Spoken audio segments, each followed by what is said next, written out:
Hello, my name's Bill Nesbitt. I work for Pram, Canada Limited, the company that makes the best automobile oil filters in the world. There's a sign on my office door that says General Sales Manager, which simply means that my responsibility is keeping dealers, such as your husband, supplied with Fram products. But one thing's sure, when it comes to selling Fram to the actual driving customer, your husband is the one who's the real expert. I guess you'd say my job is trying to help him sell more Fram filters for more profit.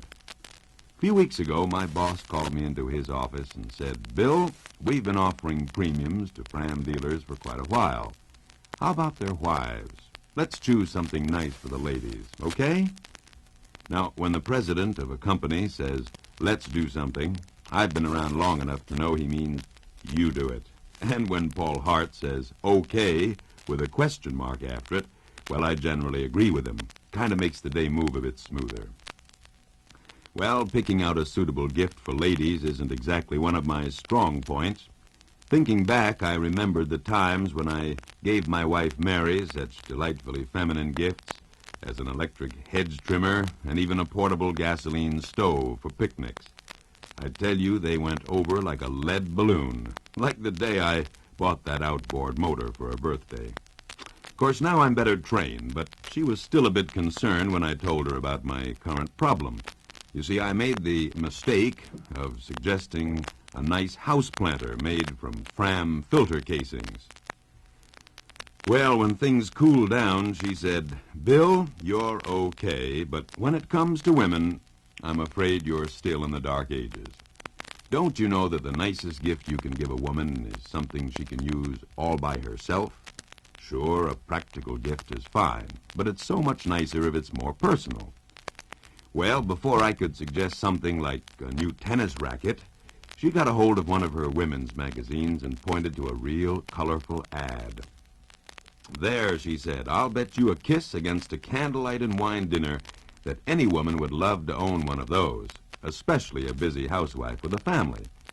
What was it? Well, a real pretty portable hair dryer made by Samson Dominion that cost $24.95 in the stores.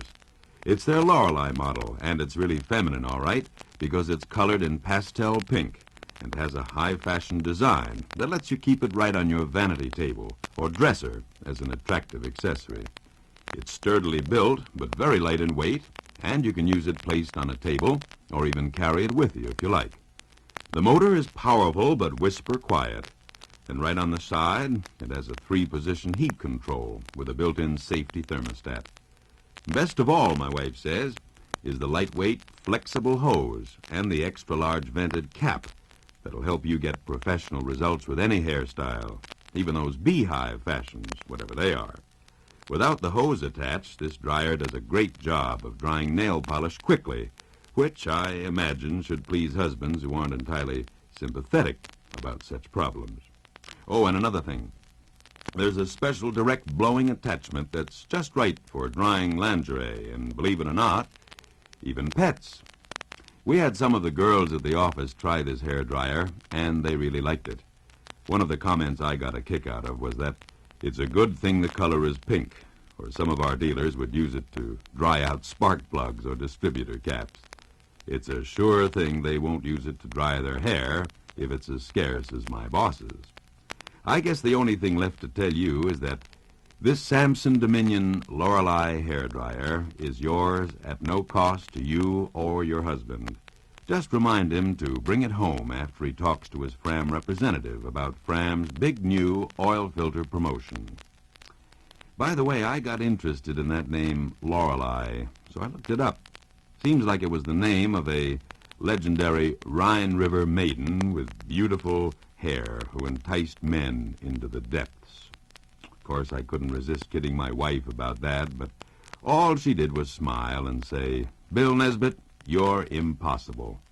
Well, maybe you'll say the same thing about your husband when he brings home your hairdryer. But I'll bet you smile, too. Goodbye, and thanks for listening.